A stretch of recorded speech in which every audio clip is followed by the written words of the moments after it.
Now looking at the 14-8-port Type-C charger, and you can see the each port is Type-C series, and the LED indicator when you plug into the devices, the LED will be in charging.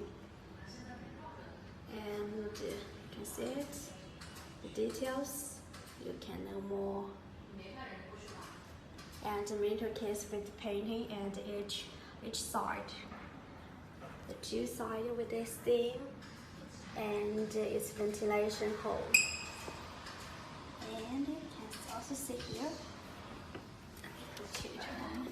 And it also can see the power supply button.